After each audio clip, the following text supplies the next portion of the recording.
Bem-vindo de volta e hoje se termina a primeira parte do livro O Subsolo. Se termina o subsolo agora.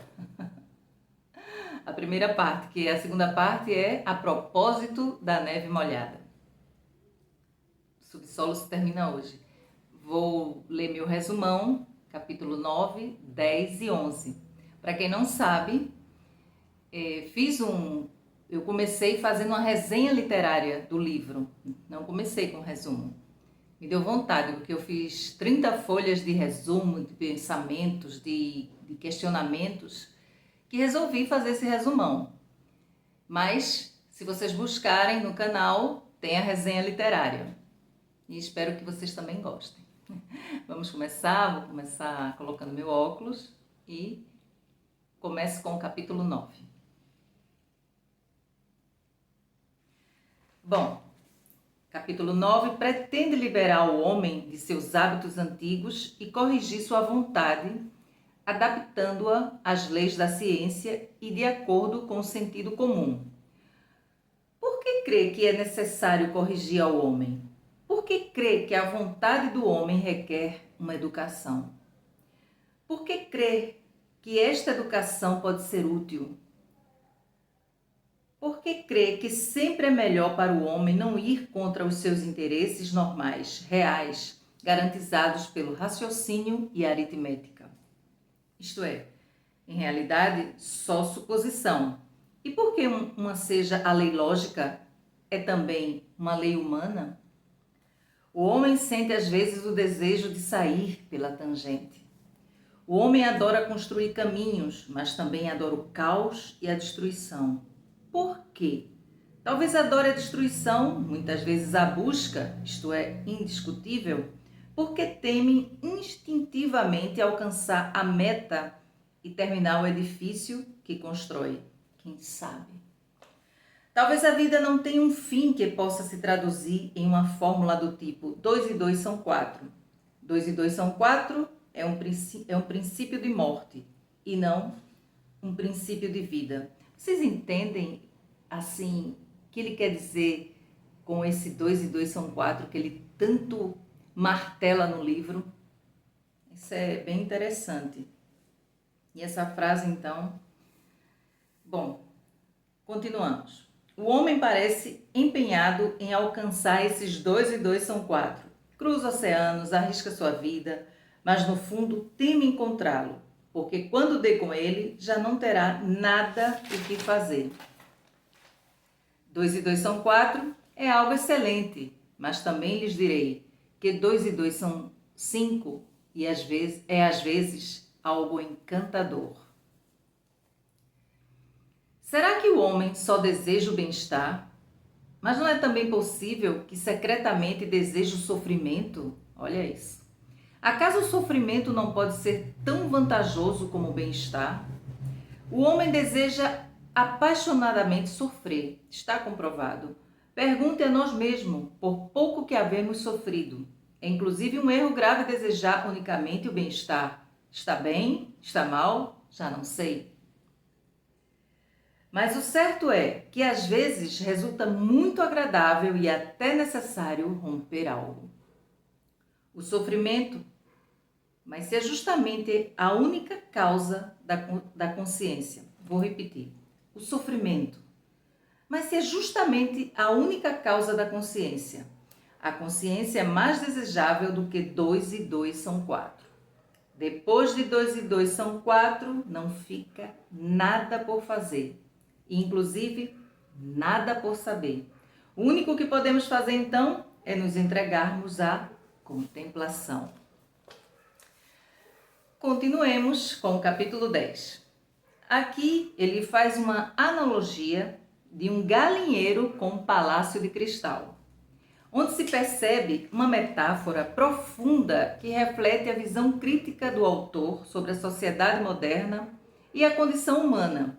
O galinheiro representa um espaço fechado, limitado e miserável, onde os animais são mantidos presos e sem liberdade. Já o Palácio de Cristal é uma estrutura grandiosa, luxuosa e transparente, que simboliza a perfeição e a beleza, ou seja, o belo e o sublime. Amo isso. A analogia sugere que, embora o palácio de cristal pareça perfeito e atraente, ele pode ser tão opressor e limitante quanto o galinheiro. O palácio de cristal também é uma estrutura artificial, criada para manter as pessoas presas em um sistema social e político, que não permite liberdade real. Além disso, a analogia também pode ser interpretada como uma crítica à ideia de progresso e ao otimismo excessivo da época. O Palácio de Cristal representa a visão utópica de uma sociedade perfeita, mas a analogia com o galinheiro mostra que essa visão pode ser ilusória e que a realidade pode ser muito mais sombria. Ou seja, é uma crítica à sociedade moderna e à condição humana, destacando a tensão entre a liberdade individual e a opressão social. Faltei ressaltar que esse Palácio de Cristal foi uma estrutura real que existiu em Londres no século XIX. O Palácio de Cristal foi construído para abrigar a Grande Exposição de 1851, uma feira internacional que visava promover a indústria, a ciência e a cultura. Depois dessas considerações, vale ressaltar que ele já começa o capítulo se referindo ao Palácio de Cristal como indestrutível. Parecia uma premonição, um presságio, já que realmente já não existe. E para ser bem exato, o início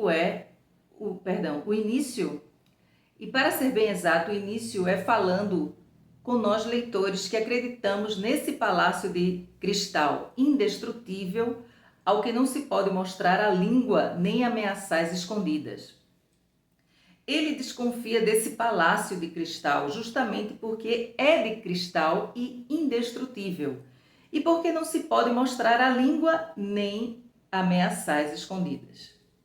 E em uma contínua conversa com os leitores, onde expõe suas ideias como pano de fundo, o Palácio de Cristal e o Galinheiro, ele diz para se discutir seriamente, mas adverte que se nós leitores não são dignos a conceder a vossa atenção, ele diz que não vai chorar e afirma categoricamente: eu tenho meu subsolo. Ai, formidável.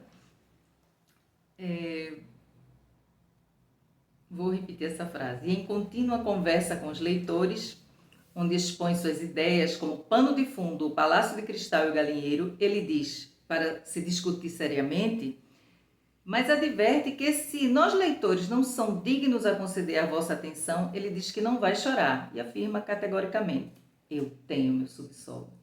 O homem do subsolo pode permanecer silencioso em seu poço durante 40 anos, mas quando emerge do subsolo, começa a falar e já não há forma de pará-lo. Bom, último capítulo. No finzinho vai ter uns garranchos que eu não sei se eu vou conseguir ler, mas vamos lá.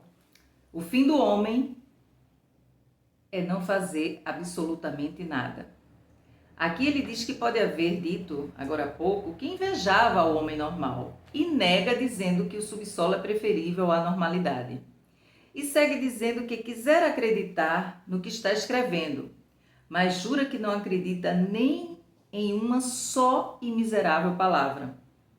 E os leitores perguntam: por que escreve tudo isso? E ele diz que gostaria de saber o que nós havíamos escrito se ele os tivesse mantido presos e fechados e inativos durante 40 anos e passado este tempo.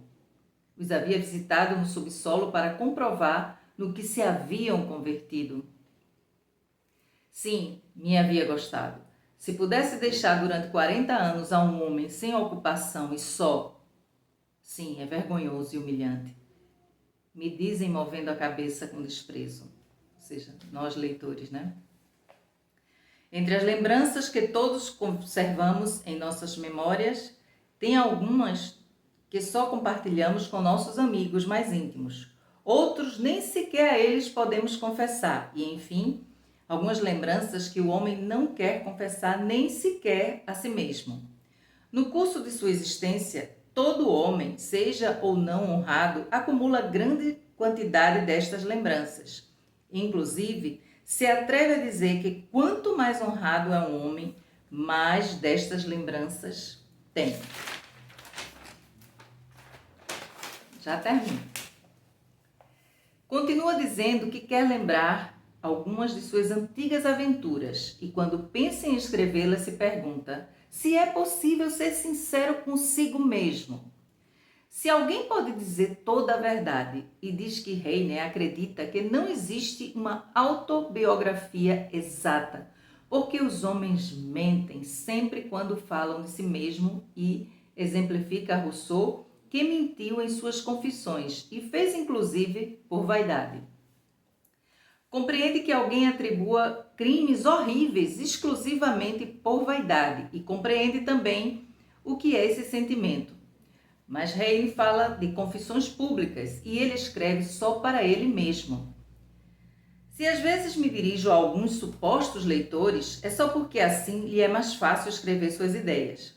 Não escreve para nenhum leitor, não quer nenhuma trava nesses escritos. Não quer respeitar ordem alguma, não quer seguir um plano determinado. Escreverá segundo se lembre. E nós perguntaríamos: se não pensa nos leitores, por que declara e por escrito que não segue nenhum plano, que escreverá simplesmente o que passa em sua cabeça? Por que dá essas explicações? Olha os garranchos aparecendo. E ele diz que está diante de um interessante caso psicológico. Pode ser que atue assim por covardia, ou que prefira imaginar que tem um público. Motivos podem haver milhares, mas tenho algo mais. Por que escrevo, se não me dirijo ao público? Posso me lembrar das minhas histórias ou pensar sem registrar nada em papel? Certo, mas tem que ter em conta, uma vez registradas no papel, as palavras ganham importância. Isto me impressionará, me verei melhor. Ademais, pode ser que experimente certo alívio. Hoje me vem à mente uma certa lembrança que me deixa angustiado, como um fragmento musical que nos obsessiona. Se escrevo, é como que me liberarei dele. E a última razão é que estou entediado. Escrever minhas lembranças é um trabalho. Se diz sempre que o trabalho faz bem e honra o homem. Então, tem uma oportunidade. Terminou. Ou seja, é como ele explicando porque vai falar das suas lembranças. É aí que começa a narrativa de A Propósito da Neve Molhada. É isso. Ficamos por aqui. Terminamos a primeira parte. Depois eu continuo a segunda parte com o resumão. E mais uma vez, tem a resenha literária, que é o primeiro vídeo desse livro. Espero que vocês vejam. E, mais uma vez, muito obrigada por ter chegado até aqui. Compartilhem, se inscrevam no canal e até a próxima e um beijo.